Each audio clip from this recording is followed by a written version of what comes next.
네, 하나님 말씀 느헤미야 8장 전체인데요. 8장 1절부터 18절까지 말씀인데요.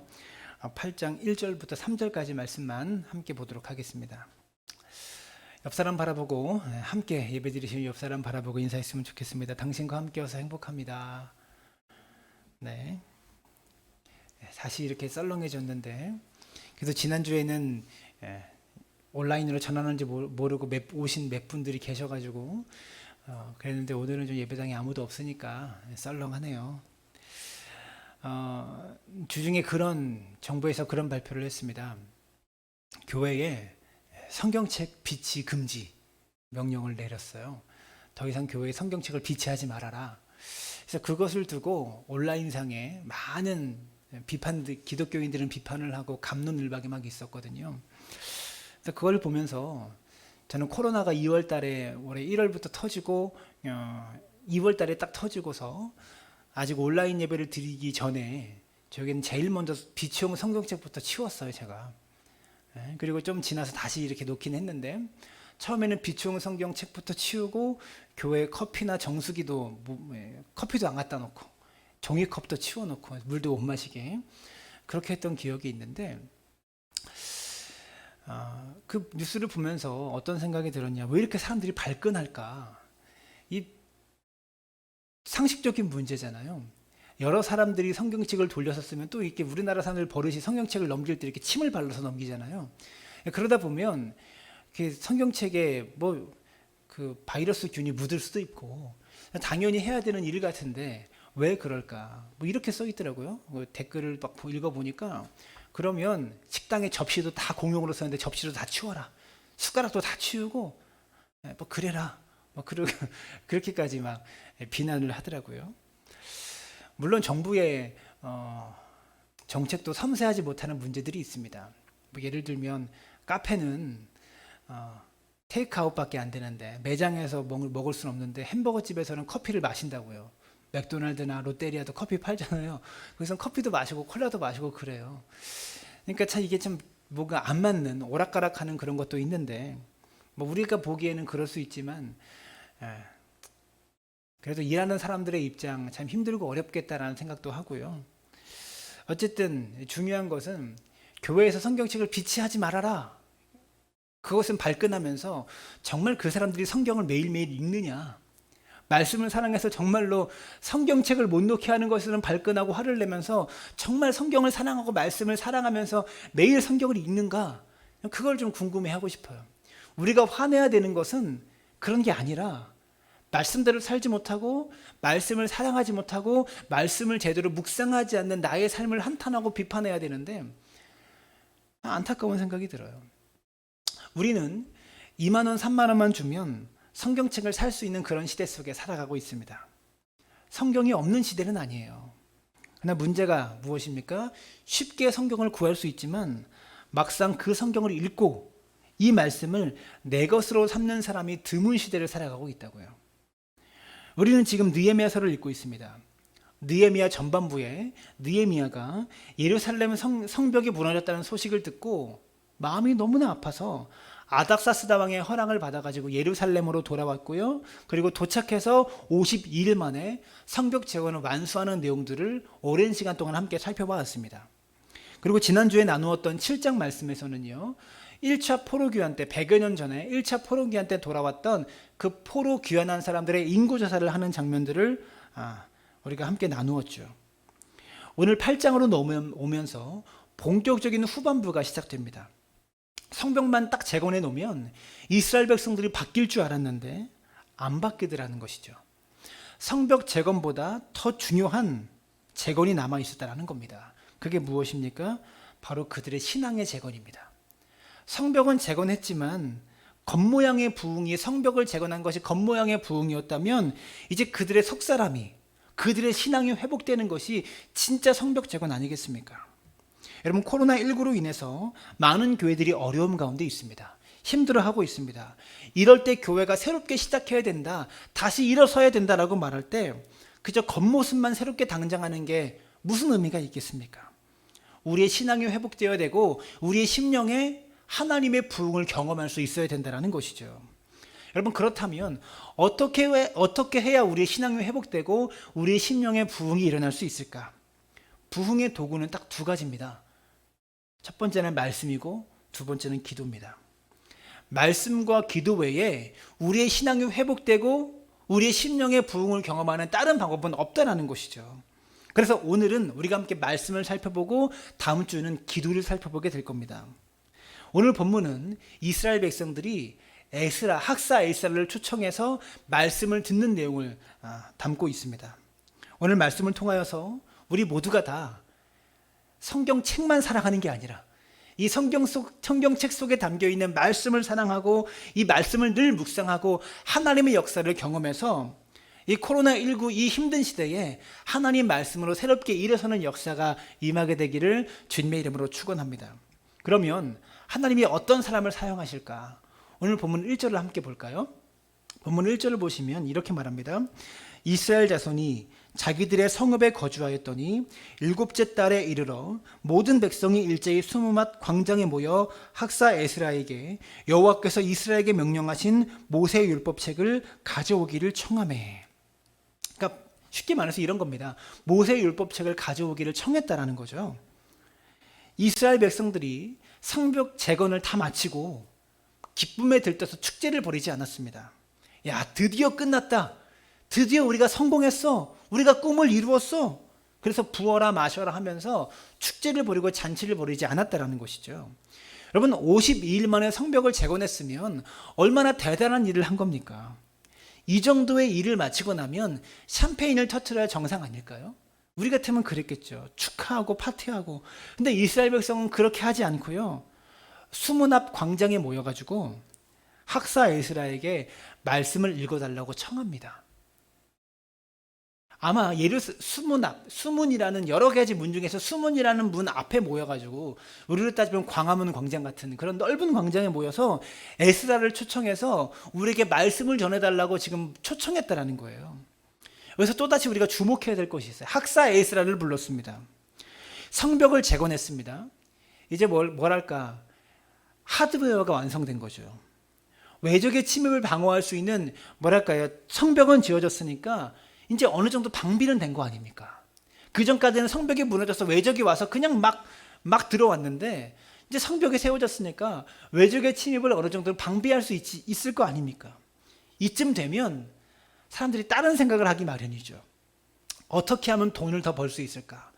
이제 성벽이 완성됐는데 예루살렘의 강남은 어디가 될 것인가? 그래서 부동산 전문가들을 불러다가 부동산 투자에 대한 강의를 듣지 않습니다. 혹은 어떤 유명한 정치인을 불러다가 정치적인 어떤 해법을 물어본 것도 아니에요. 군사적인 전략가를 동원해서 군사 대국을 만드는 비결을 물어본 것도 아니라는 거예요. 어떻게 했습니까? 학사 에스라를 초청해서 하나님 말씀을 연구하는 에스라를 초청해서 말씀을 풀어달라고 요청했다라는 그런 말이죠. 오늘 본문의 중요한 게 바로 이것입니다.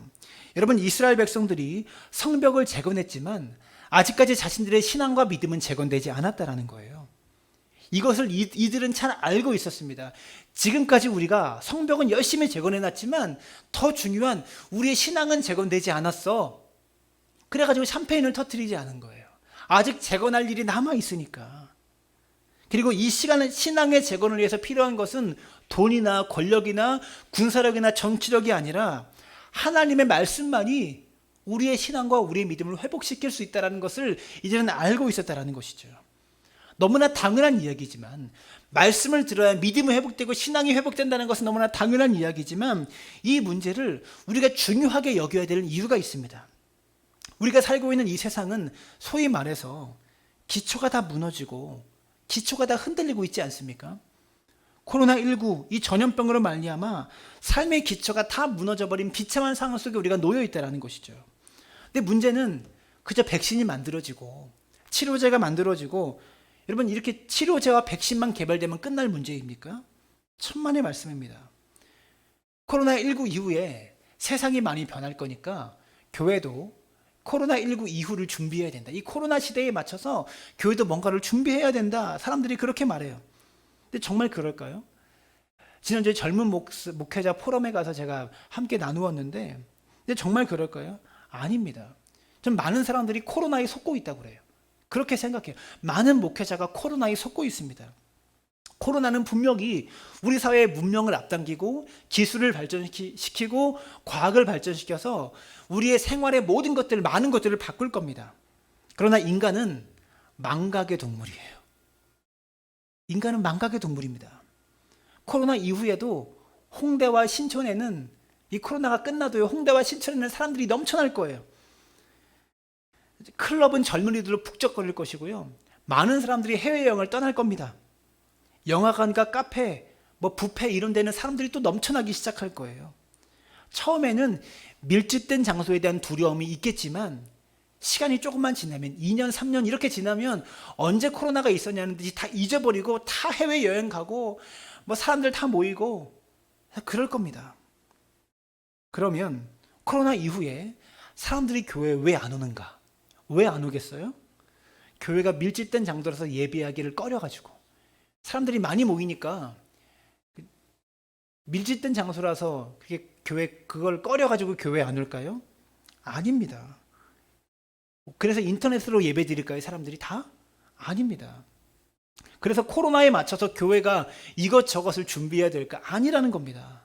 사람들이 코로나 이후에 교회에 나오지 않는 이유는 교회가 밀집된 장소라서 인터넷으로 예배드리고 교회에 안 나오는 게 아니라 여전히 교회를 신뢰하지 못하고 여전히 교회를 믿지 못하기 때문에 안 오는 거예요. 교회가 코로나 이후를 준비하려면 코로나 이후에 세상이 어떻게 변할까 이것을 연구할 것이 아니라 그리스도인들이 하나님 말씀으로 돌아와서 이 말씀대로 자신의 삶을 살아내고 교회가 말씀대로 살아내고 목회자가 말씀대로 살아가는 삶의 모습을 보여줄 때 교회가 진짜 회복되는 거지. 교회가 회복되기 위해서 코로나 이후가 세상이 어떻게 변할까 거기에 맞춰서 교회도 변하려고 하면 세상과 똑같이 타락하게 되는 거예요. 말씀대로 사는 모습을 성도가, 교회가, 목회자가 세상에 보여줄 때 그때 사람들이 교회에 나오기 시작한다고요. 사랑하는 여러분, 코로나 이후에 교회가 회복되기 위해서 코로나 이후를 연구한다고 되는 게 아니에요. 어떻게 세상이 변할까 이것을 심히 고민하고 연구한다고 되는 게 아니라 결국 하나님 말씀으로 우리가 돌아오지 않고 이 말씀 앞에 우리가 바로 서지 않고서는 교회가 회복되는 역사는 일어나지 않는다는 그런 말입니다. 그래서 이스라엘 백성들은 지금 학사 에스라를 초청해서 말씀 듣기를 사모하고 있는 거예요. 그런데 이 이스라엘 백성들이 말씀을 듣는 모습을 한번 보십시오. 2절에 이렇게 말합니다. 일곱째 달 초하루에 제사장 에스라가 율법책을 가지고 회중 앞 곧 남자나 여자나 알아들을 만한 모든 사람 앞에 이르러 3절 수문 앞 광장에서 새벽부터 정오까지 남자나 여자나 알아들을 만한 모든 사람 앞에서 읽음에 뭇 백성이 그 율법책에 귀를 기울였는데 특이한 일이 벌어지고 있죠. 에스라가 율법책을 읽어줍니다. 여러분 지금이야 인쇄술이 발달하고 출판술이 발달해가지고요 성경책이 모든 사람에게 이렇게 있지만 인쇄술이 발달하지 않았던 느헤미야 시대에 이 성경책이요 지금처럼 성경 모든 66권이 다 모아져서 있었던 것도 아니고 따로따로 있었어요. 막 돌아다니고 있었던 그런 시대입니다. 그래서 성전에 보관하고 있던 예루살렘 성전에 보관하고 있던 모세 오경, 창세기, 출애굽기, 레위기, 민수기, 신명기 이 다섯 권의 책이 묶여 있었거든요. 모세가 쓴 책이기 때문에 이 모세 오경을 꺼내서 에스라가 회중들 앞에서 읽어주고 있는 겁니다. 근데 이것을 몇 시간 동안 합니까? 새벽부터 정오까지. 이 새벽이 언젠지는 모르겠어요. 3시인지 4시인지 최소한 6시라고 잡읍시다. 오전 6시. 그러니까 최소한 잡아도 오전 6시부터 이때가 새벽이라고 볼 수 있으니까 이때부터 난 12시까지. 새벽부터 정오까지 적어도 6시간을 성경을 봉독하면서 읽어주고 있는 거예요. 여러분 한번 생각해 보십시오. 제가 오늘 본문을 정할 때 느헤미야 8장 1절부터 18절까지 말씀을 본문으로 정했어요. 근데 제가 이것도 길어서 길면 여러분이 지루해할까 봐 오늘 성경을 왜 이렇게 길게 읽고 많이 읽냐 이런 소리 나올까 봐 딱 3절만 읽었어요. 1절부터 3절까지만. 우리는 성경 봉독 시간에 성경 한 장 전체만 다 읽어도 오늘은 좀 본문이 기네, 성경 많이 읽네 라고 생각하는 게 우리들 마음인데 6시간 동안 성경만 읽고 있다고 한번 생각해 보십시오. 그러면 난리가 났겠죠. 주리를 틀고 몸을 비틀고 화장실로 왔다 갔다 들었다가 나갔다가 온갖 일들이 벌어질 겁니다. 근데 2절을 보시면 2절 하반절에 이렇게 말하죠. 모든 사람 앞에서 읽음에 뭇 백성이 그 율법책에 귀를 기울였는데, 그 율법책에 귀를 기울였다고 말합니다. 모든 사람이 말씀에 대한 사모함이 있고 갈급함이 있어서 무려 6시간 동안이나 말씀에 귀를 기울였다는 그런 말이에요. 여러분, 그들의 심령의 부흥이 필요하고 신앙의 회복이 필요한데, 심령의 부흥과 신앙에 대한 회복은 말씀에 대한 사모함과 갈급함이 있을 때만 가능한 거라는 것이죠. 여러분, 금요 심야 기도회 때 제가 선지자 열전 선지서를 강의하고 있는데, 아모스 선지자에 대한 말씀 중에서 아모스가 이 시대의 비극을 예언하면서 앞으로 우리 시대에 이런 비극이 닥칠 거야라고 예언하면서 아모스 8장 11절에 이렇게 말했습니다. 주 여호와의 말씀이니라. 보라, 날이 이를지라. 내가 기근을 땅에 보내리니 양식이 없어 주림이 아니며 물이 없어 가람이 아니요 여호와의 말씀을 듣지 못한 기갈이라. 무슨 말입니까? 양식이 없기 때문에 기갈이 아니라는 말입니다. 물이 없어서 가라지 않다는, 물이 없어서 가람이 아니라 하나님 말씀이 없는 게 진짜 기갈이고 진짜 가람이다, 그렇게 말하고 있는 거죠. 설교가 없어서 목마른 것이 아니에요. 성경책이 없어서 말씀을 듣지 못하는 게 아니에요. 매일 설교가 넘쳐나고 메시지가 넘쳐나고 말씀이 넘쳐나는데 목마르다라는 거죠. 우리가 살고 있는 이 시대가 이 말씀이 정말로 그렇게 적용되고 있습니다. 얼마나 많은 교회들이 유튜브로 예배 드려주고 있습니까? 여러분, 우리 교회만 이렇게 설교를 방송합니까? 예배 방송합니까? 수많은 교회들이 인터넷 방송을 지금도 하고 있겠죠. 설교가 넘쳐납니다. 설교는 넘쳐나지만 목사인 제 자신이 고민하는 것이 있어요. 말씀이 이렇게 넘쳐나는 시대, 설교가 이렇게 넘쳐나는 시대, 그런데 나의 목마름과 나의 기갈과 나의 갈급함을 채워줄 만한 말씀은 어디에 있는가? 이런 고민이 있습니다. 많은 성도들이요, 유명한 교회 목사님, 큰 교회 목사님, 이름 있는 목사님의 설교를 들으면 그리스도인으로서 내 할 도리 다 한 것처럼 생각합니다. 설교 한 편만 들으면 오늘 말씀 들었으니까, 예배 드렸으니까 이렇게 생각하면서 내가 진정으로 하나님 말씀 앞에 서 있었는가? 말씀을 듣는 그 순간에 내가 갈급함으로 사모함으로 정말 하나님 말씀 앞에 서 있었는가, 자신을 점검하며 돌아보지 않을 때가 많이 있었다라는 것이죠. 늘 말하지만 홍수가 나면 물이 넘쳐납니다. 근데 홍수가 나면 제일 모자란 게 뭔지 아세요? 온 천지가 물인데 홍수가 나면 제일 먼저 모자란 게 물입니다. 마실 물이 없어요. 물은 넘쳐나지만 마실 물이 없다라는 거죠. 설교가 넘쳐나고 메시지가 넘쳐나고 많은 말씀들이 넘쳐나는 이런 시대지만, 여러분의 목마름을 채워주고 여러분의 배고픔을 채워줄 진정한 말씀은 점점 없어지고 사라지고 있는 시대, 아모스의 예언처럼 우리가 그런 시대를 맞이하고 있지는 않나 돌아볼 수 있게 되기를 바라요. 그저 유튜브 들으면서 시간 때우고 앉아 있으면서 진실로 내가 하나님 말씀 앞에 서 있는가, 정말 말씀을 듣고 있는가 돌아보면 그렇지 않을 때가 많다라는 것이죠. 사랑하는 여러분, 우리 사랑나무교회 성도님들은 정말로 말씀에 대한 사모함이 있고 갈급함이 있으십니까? 여러분, 시편 119편 131절 말씀 보시면 이렇게 말해요. 내가 주의 계명들을 사모함으로 내가 입을 열고 헐떡였나이다. 어떻게 표현합니까? 주의 계명, 하나님 말씀을 사모함으로 헐떡였대요. 헐떡헐떡 거린대요. 갈급하다라는 말입니다. 오늘 이스라엘 백성들 한번 생각해 보십시오. 성벽을 다 지은 후에, 성벽이 지어졌기 때문에 이전보다 훨씬 더 안전해졌어요. 삶이 안전해졌습니다. 그런데도 불구하고 하나님 말씀에 대한 갈급함으로 6시간씩 하나님 말씀을 듣고 있다는 거예요. 우리는 좀 삶이 편안해지고 안전해지고 좀 등 따시고 배부르면 말씀을 잊어버리는데, 지금 이스라엘 백성들은 등 따시고 배부르고 성벽이 완성됐으니까 안전해졌는데 말씀을 더 열심히 듣고 있다는 거죠. 근데 더 놀라운 것은 13절 보십시오.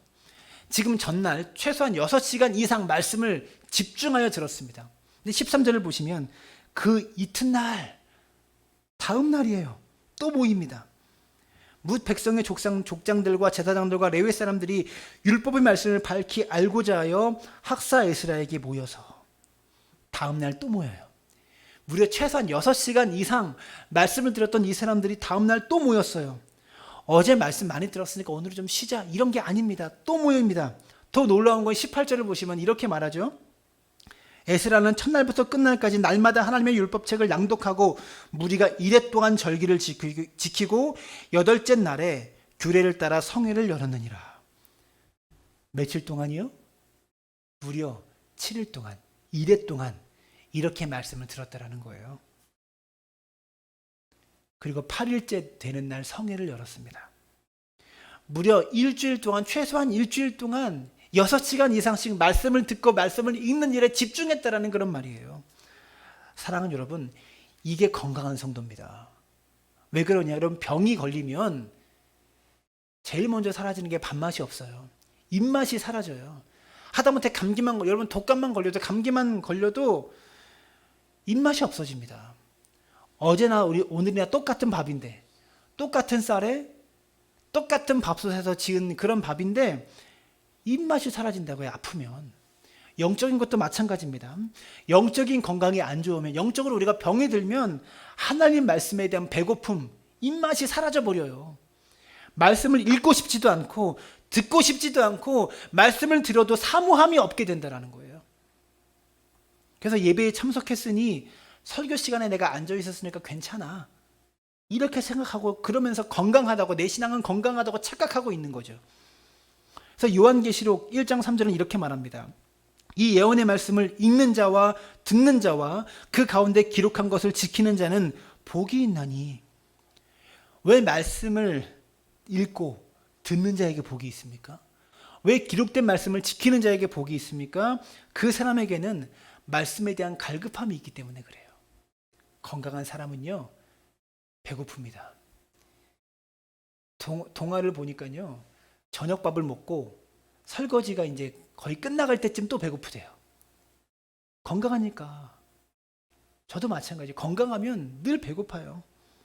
20대 아이들 보시오. 돌도 씹어도 소화가 된다고 그러잖아요. 또 하나 본문에서 발견할 수 있는 것은요, 태도의 문제입니다. 본문 4절부터 6절까지 말씀을 보시면, 그때 학사 에스라가 특별히 지은 나무 강단 위에 서고, 5절 하반절 제가 밑줄 근데 보세요. 에스라가 강단 위에 섰어요. 5절 하반절, 모든 백성은 일어나니라. 에스라가 책을 펼 때 모든 백성이 일어난 거예요. 그러니까 6시간 동안 일어서서 말씀을 들은 거죠. 6절 또 밑줄 근데 보세요. 모든 백성이 손을 들고 아멘 아멘 하고 응답하고 몸을 굽혀 얼굴을 땅에 대고 여호와께 경배하니라. 에스라가 성경책을 펴니까 백성들이 일어납니다. 6시간 동안 일어나서 하나님 말씀을 듣는데 손을 들고 아멘 아멘 합니다. 또한 몸을 굽혀 어떤 사람은 땅에 대고 하나님께 경배합니다. 즉 하나님 말씀을 대하는 태도 자체가 달랐다라는 거예요. 남다릅니다. 6시간 동안 말씀을 듣는데 그저 의자에 앉아서 편하게 팔짱 끼고 다리 꼬고 그렇게 앉아서 설교 한번 들어보자 이러지 않았습니다. 우리가 말씀을 듣는 태도가 완전히 다르다라는 것이죠. 이 말씀을 잘못 오해하면, 말씀을 대하는 태도가 중요하다라는 이 이야기를 잘못 오해하면 목사가 설교할 때 잘 들어야 된다, 바른 자세로 들어야 된다, 그런 말이 아닙니다. 목사의 설교를 듣는 태도가 발라야 된다, 이런 식으로 저는 설교를 연결시키고 싶지 않아요. 여러분, 저도 설교 들을 때 다리 꼬고 앉습니다. 저도 어떨 때는 팔짱 끼고 앉아요. 그게 편해요.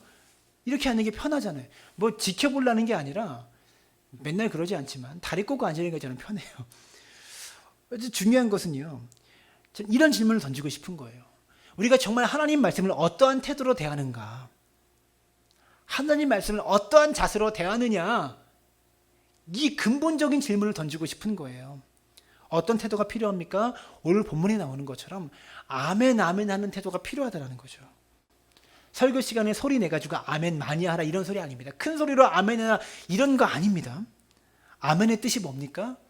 내가 그 말씀대로 살겠습니다. 그 말씀에 동의합니다. 그 말씀이 맞습니다. 그 말씀대로 살겠습니다. 이게 아멘의 뜻이에요.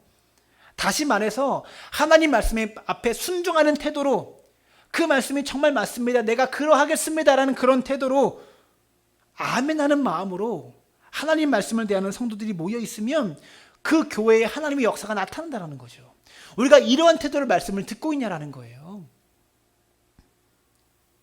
사랑하는 여러분, 아멘 하시기 바랍니다. 입으로 아멘 하는 게 아니라 입으로 아멘 해도 괜찮아요. 근데 더 중요한 것은 그 말씀이 정말 그러합니다. 내가 그 말씀대로 살겠습니다. 이러한 태도로 말씀을 들으셔야 된다는 것이죠. 계속해서 본문 7절부터 또 보시면 7절에 이렇게 말합니다. 여러 사람의 이름이 나와요. 사람들의 이름이 쫙 나오고 7절 하반절 제가 밑줄 긋는데 레위 사람들은 백성의 제자리에서 서 있는 동안 그들에게 율법을 깨닫게 하였는데 8절 하나님의 율법책을 낭독하고 그 뜻을 해석하여 백성에게 그 낭독하는 것을 다 깨닫게 하니, 즉 여기 나온 이 많은 사람들이 그리고 레위 사람들까지 무슨 일을 했대요? 말씀을 설명해줘서 백성들에게 율법을 깨닫게 하였다라고 기록하고 있다는 거예요. 우리가 주목해 보아야 될 단어가 깨닫게라는 단어입니다. 12절 13절은 이렇게 말해요. 또 모든 백성이 곧 가서 먹고 마시며 나누어주고 크게 즐거워하니 이는 그들이 그 읽어 들려준 말을 밝히 알미라. 13절에도 율법의 말씀을 밝히 알고자 하여. 결국 지금 뭘 말하고 있습니까? 깨닫는다라는 말과 밝히 안다라는 말이 같은 말이죠. 여러분, 이 본문에서 깨닫는다라는 단어만 이 8장 안에 6번 나와요. 그러니까 밝히 안다 이런 단어까지 합하면 더 많다라는 거예요. 여러분, 우리가 성경을 읽을 때 깨닫는 것이 중요하다라는 그런 말이에요. 많은 경우에 성경을 글자 그대로 읽습니다. 그래서 성경을 쭉 읽어요. 우리가 성경을 읽는 방식이 쭉 읽어요. 근데 쭉 읽고 난 다음에 무엇을 읽었냐, 뭐 읽었습니까? 라고 물어보면 다 뭐라고 말하는 줄 아세요? 모르겠는데요. 이렇게 말해요. 검은 거는 글씨고 하얀 건 종인데 다른 거는 뭔지 모르겠다. 이게 우리가 성경을 읽는 태도라는 거죠. 그래서 성경 통독하자라고 말하면 성경을 글자 그대로 처음부터 끝까지 그냥 쭉 읽는 거, 이것을 성경 통독이라고 사람들이 생각한다라는 그런 말이에요.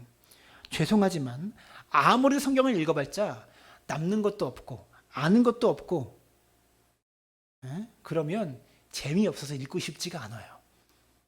왜 성경 통독에 우리가 자꾸 실패하냐? 글자만 읽다 보면 무슨 말인지 모르기 때문에 못 읽는 거예요. 읽어도 뭔 소리인지 모르는 걸 왜 읽고 있습니까? 재미없죠. 또 지금 읽었던 우리가 함께 나눴던 지도자들이, 7절에 나온 지도자들이 백성들을 깨닫게 하기 위해서 노력하고 있다는 그런 말이에요. 여러분 7절과 8절을 다시 볼까요?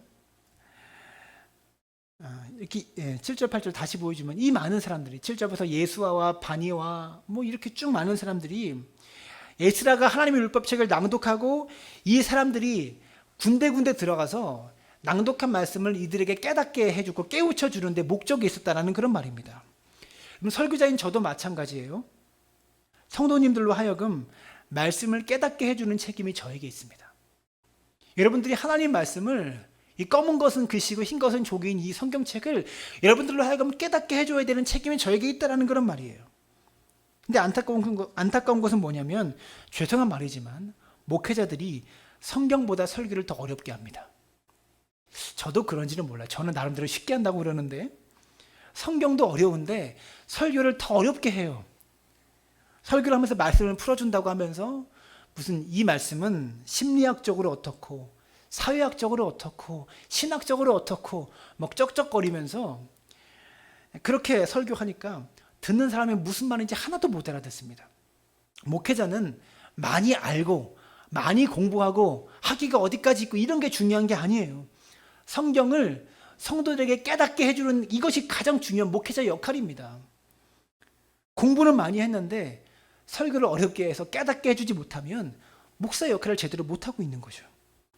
근데 설교에 초점을 많은 목회자들이 성도들로 하여금 말씀을 깨닫게 하는 데 초점이 있는 것이 아니라 자기가 공부하고 자기가 배운 지식을 전달하는 데 목적을 두면서 설교하는 사람이 있어요. 관점이 달라요. 깨닫게 해주는데 관점이 있는 게 아니라 내가 배운 지식을 전달해 주는데 초점을 가지고 설교하는 자들이 있다는 거죠. 그래서 설교 시간이 아니라 무슨 대학교 교수님 세미나 듣고 강의 듣는 그런 것처럼 설교하는 사람들이 많이 있다는 거죠. 그래서 설교 시간에 은혜 받고 가는 게 아니라 교수님은 강의 시간에 딴 생각하다가 집에 가는 학생처럼 이렇게 강의 듣다가 이렇게 돌아가는 이런 신앙생활이 반복되고 있다는 거예요. 결국 그런 일들이 반복되다 보니까 교회는 오래 다녔는데도 불구하고 막상 하나님 말씀에 대해서 물으면 아는 것도 없고 남는 것도 없고 깨달아진 것 없이 내 삶에 아무 말씀도 적용하지 못한 채로 그렇게 살아가는 사람들이 많이 있다는 것이죠. 여러분, 우리가 하나님의 말씀을 이렇게 머리로만 알고 있는 말씀이 얼마나 많은지 몰라요. 사랑해야 되고 베풀어야 되고 섬겨야 되고 다 알죠. 근데 그 말씀이 깨달아지면 정말 그렇게 살게 돼요. 사랑하며 살게 되고 사랑하며 살려고 노력하게 돼요. 베풀려고 노력하게 된다고요. 깨달아지면. 근데 머리로는 잘 압니다. 하지만 사랑하며 사라지지 않고 베풀며 사라지지 않잖아요. 그래서 어떤 문제가 벌어집니까? 교회 안에 생각은 참 착한데 죄송하지만 나쁜 놈들이 많아요. 머리로는 다 압니다. 거짓말하면 안 된다는 거, 이웃의 것을 탐하면 안 된다는 거, 베풀며 살아야 된다는 거 생각으로는 다 알아요. 근데 자기 생각에 착하기 때문에, 머리로 그런 지식을 많이 들었기 때문에, 머리로는 알기 때문에 자기가 착한 사람이라고 착각합니다. 행실은 그렇게 안 하면서, 삶은 그렇게 안 살면서 생각은 착하기 때문에, 그렇게 살아야 된다는 것은 자기 머리로 알기 때문에 자기가 괜찮은 사람이라고 착각하며 사는, 그렇게 신앙생활하는 사람들이 많다고요. 저부터도. 계속해서 본문을 보시면 9절 이렇게 말합니다. 백성이 율법의 말씀을 듣고 다 우는지라. 총독 느헤미야와 제사장 겸 학사 에스라와 백성을 가르치는 레위 사람들이 모든 백성에게 이르기를 오늘은 너희 하나님 여호와의 성일이니 슬퍼하며 울지 말라. 백성들이 모여서 말씀을 듣고 울었다 말합니다. 왜 울었을까요? 9절 하반절을 보니까 여호와의 성일이니 슬퍼하며 울지 말라 이렇게 말한 것으로 봐서 죄에 대한 회개가 있었다라는 거예요. 말씀대로 살지 못했던 죄에 대한 회개가 이들에게 있었다라는 거죠. 하나님 말씀이 제대로 적용되기 시작하면, 이 말씀이 내 속에 들어오기 시작하면 그 말씀대로 여지껏 살지 못했던 자신의 모습대로 회개가 시작되고 눈물이 터지기 시작한다는 거예요. 아, 내가 이렇게 살면 안 되는데, 내가 이렇게 살면 안 되는데, 이게 진짜 깨달아지기 시작하면 하나님 앞에 눈물이 나고 회개가 나오기 시작한다는 거예요. 그러면서 이렇게 회개의 눈물만 흘립니까? 12절에 보시면 또 이렇게 말해요. 모든 백성이 곧 가서 먹고 마시면 나누어주고 크게 즐거워하니, 말씀이 깨달아지면 또 무슨 일이 생겨요? 즐거워하기 시작합니다. 기쁨이 생긴다는 거예요. 자신의 죄 때문에 슬퍼하고, 그렇게 살지 못했던 자신의 죄 때문에 슬퍼하며 우는 것만이 아니라, 아, 하나님이 내 인생을 향한 이런 계획이 있으셨구나. 회개가 나온 동시에 이 마음이 생겨요. 아, 하나님이 내 삶을 향한 이런 계획이 있으셨구나. 내가 지난 세월 동안 이렇게 많은 고난을 받았는데 그때 고난받은 것이 이런 계획과 목적 때문이었었구나. 이게 깨달아지면서 마음속에 기쁨이 샘솟는다고요. 여러분, 차를 타고 운전하면서 갈 때 내가 어디로 가야 될지를 몰라 방황하고 답답할 때, 이렇게 답답하게 천천히 운전하다가 갈 길을 바로 알게 되면, 아, 일로 가야 되는구나 바로 알게 되면 답답함이 뻥 뚫리죠. 그것과 마찬가지로 이제부터 내가 주를 위해 살아야겠다. 내 삶의 방향이 하나님을 위한 삶의 방향이었구나. 이것을 깨닫게 되면 결단하게 된다는 말입니다. 인생의 답답함이 뻥 뚫리면서 기쁨이 생기고 전속력으로 힘을 내서 달려갈 수 있게 된다는 그런 말이에요. 그래서 결단한 이스라엘 백성들에게, 하나님 말씀대로 살기로 결단한 이스라엘 백성들에게 느헤미야는 이런 명언을 남깁니다. 10절을 보세요. 느헤미야가 또 그들에게 이르기를 너희는 가서 살찐 것을 먹고 단 것을 마시되 준비하지 못한 자에게는 나누어 주라. 이날은 우리 주의 성일이니 근심하지 말라. 여호와로 인하여 기뻐하는 것이 너희의 힘이니라. 뭐가 힘이래요? 여호와로 인해서 기뻐하는 것이 너희의 힘이다. 이렇게 말하고 있다는 것이죠. 저는요, 여러분의 삶에 하나님 말씀을 통하여 이런 일이 일어나기를 원합니다. 여호와로 인해 기뻐하는 것이 우리 힘인 이 역사 일어날 수 있게 되기를 바랍니다. 그리고 10절 중반절을 보시면 다시 한번 10절을 보여주세요. 뭐라고 말하냐면 준비하지 못한 자에게는 나누어 주라. 세 번째 줄 보세요. 준비하지 못한 자에게는 나누어 주라. 말씀을 깨달아 알게 되니까 섬기고 나누는 일이 진짜 벌어집니다. 사랑하는 여러분, 하나님 말씀이 여러분을 변화시키면 반드시 일어나는 일이 뭐냐? 나눔의 역사, 베푸는 일들이 여러분의 삶 가운데 시작되기 시작합니다. 우리가 지지난주에 추수감사주일을 맞이해서 사랑의 쌀을 나누었잖아요. 전 참 감사했어요. 목사가 말하니까 성도님들이 이렇게 바로 다음 주에 한 주만 광고했는데 바로 이렇게 쌀들을 다 가져오셔가지고 너무나 감사했습니다. 실질적으로 이렇게 삶이 변화된다는 말이에요. 말씀이 역사하기 시작하면. 마지막으로 13절과 14절입니다. 그 이튿날 뭇 백성의 족장들과 제사장들과 레위 사람들이 율법의 말씀을 밝히 알고자 하여 학사 에스라에게 모여서 율법에 기록된 말을 본즉 여호와께서 모세를 통하여 명령하시기를 이스라엘 자손은 일곱째 달 절기에 초막에서 거할지니라 하였고. 그러니까 무슨 말이냐면 모세 오경을 이렇게 말씀을 듣다 보니까 그 자리에서 이스라엘 백성이 깨달은 게 있어요. 아, 일곱째 달 절기에 초막절을 지켜야 되는구나. 이것을 모세 오경을 낭독하면서 듣다가 그 자리에서 깨달은 거예요.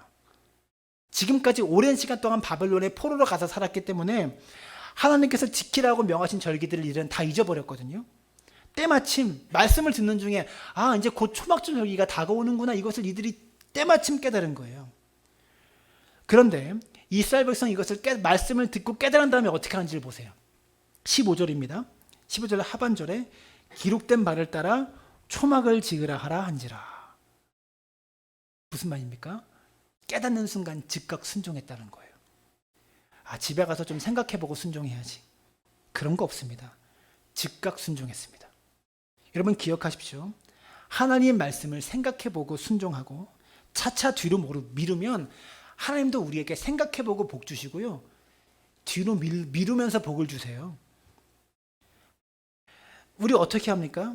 참 좋은 말씀이긴 한데 한번 생각해보고 한번 손익계산 좀 따져보고 그러다가 결국 하나님의 은혜를 놓쳐버릴 때가 많다는 거죠. 우리가 그렇게 하나님의 은혜를 생각해보다가 놓쳐버리면 하나님도 생각해보고 복 주시고요. 생각해보고 역사하신다고요, 우리에게. 정말 말씀에 순종하는 사람은 뒤로 미루지 않습니다. 정말 말씀에 순종하는 사람은 즉각 순종한다는 것을 기억하시길 바라요. 말씀을 마치면서 에스라 7장 10절의 말씀을 같이 읽겠습니다. 이렇게 말하죠.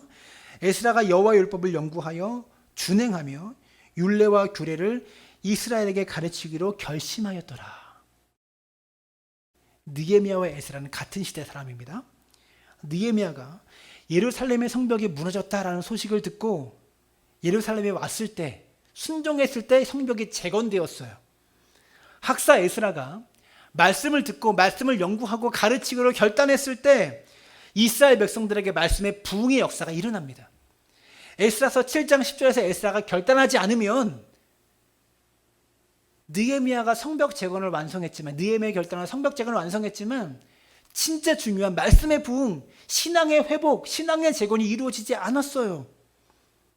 느헤미야가 순종하고 에스라가 순종했을 때 말씀의 역사가 나타났다고요.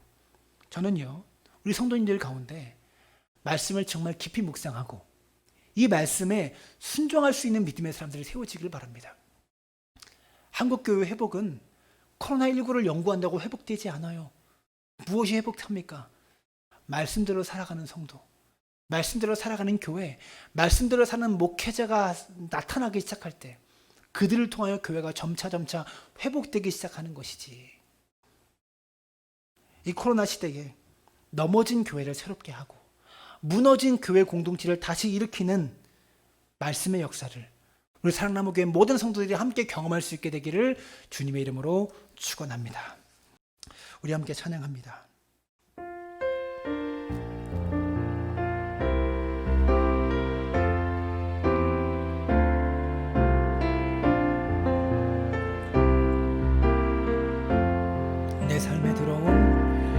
내 삶에 들어온 주님의 말씀이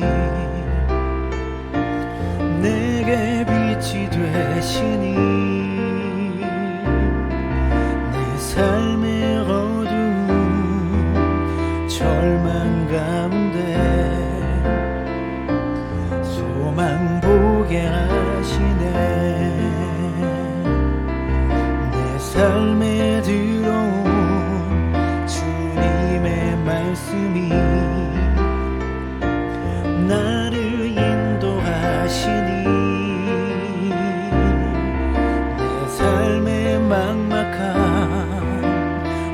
문제 가운데 주 뜻 보게 하시네. 말씀이 내게 역사하기를, 말씀이 내게 사랑이 있기를, 하나님 말씀을 듣겠나이다. 주님의 음성을 듣겠나이다. 내 삶에 들어온, 내 삶에 들어온 주님의 말씀이 내게 빛이 되시니, 내 삶의 어두운 절망 가운데 소망 보게 하시네. 내 삶에 들어온 주님의 말씀이 나를 인도하시니, 나를 인도하시니, 내 삶의 막막한 문제 가운데 주 뜻 보게 하시네. 말씀이 내게 역사하기를, 말씀이 내게 사랑이 있기를, 하나님 말씀을 듣게, 주님의 뜻대로 다 주님의 뜻대로 살게. 우리 한 번 더 말씀이 내게, 말씀이 내게 역사하기를, 말씀이 내게 사랑이 있기를, 하나님 말씀을 듣겠나. 주님의 뜻대로, 주님의 뜻대로 살겠나이다. 함께 기도했으면 좋겠습니다. 여러분에게 사모함이 있습니까? 하나님 말씀에 대한 갈급함이 여러분에게 있습니까? 왜 드라마는, TV에서 나오는 드라마는 매주 그 시간만 기다리면서 그 정도의 하나님 말씀에 대한 사모함과 갈급함이 우리에게 없는지. 물론 목사가 설교를 잘 못하는 것도 있습니다. 그러나 정말 여러분에게 하나님 말씀에 대한 사모함이 있는가를 돌아봤으면 좋겠습니다. 오랜 시간 동안 말씀을 들으라는 게 아닙니다. 6시간 동안 설교를 들을 정도는 되어야 된다, 이런 설교하는 게 아닙니다. 아멘을 큰 소리 해야 된다, 예배 시간에 다리 꼬고 앉으면 안 된다, 이런 거 아닙니다. 하나님 말씀에 대한 사모함이 있는가, 말씀에 대한 갈급함이 여러분 안에 있는가, 이것을 점검해 봐야 된다는 거죠. 그게 신앙의 회복의 시작입니다. 이스라엘 백성은 갈급함이 있어서 6시간 이상, 그것도 일주일씩 매일매일 말씀을 들을 만큼 사모함이 있었습니다. 그 갈급함이 있었기에, 사모함이 있었기에 성경만 재건된 것이 아니라 정말 그들의 신앙이 다시 회복되고 재건되는 역사가 일어났다는 것이죠. 사랑하는 여러분, 신앙의 회복은 말씀에 대한 사모함으로부터 시작합니다. 하나님 말씀에 대한 갈급함으로부터 시작된다는 것을 우리가 좀 기억했으면 좋겠습니다. 함께 기도할 때 하나님 말씀이 내 삶에 들어오게 하시옵소서. 이 말씀에 대한 사모함과 갈급함을 가지고 이 말씀이 내 삶에 역사하는 나를 보게 하여 주시기를 소망합니다. 그래서 머리로만 아는 말씀이 아니라 내 삶으로 하나님의 뜻대로 살아가는 내 삶이 되어지는 말씀, 하나님 말씀을 듣는 게 아니라 말씀을 살아내는 믿음의 사람 되도록 내 삶에 역사하시고 함께 해달라고 우리 마음을 담아서 함께 기도하며 나아갑니다. 살아계신 아버지 하나님, 우리 가운데 역사하시고 함께 하시기를 원합니다. 하나님 말씀을 내가 정말 사모하는가, 이 말씀 앞에 내가 서 있는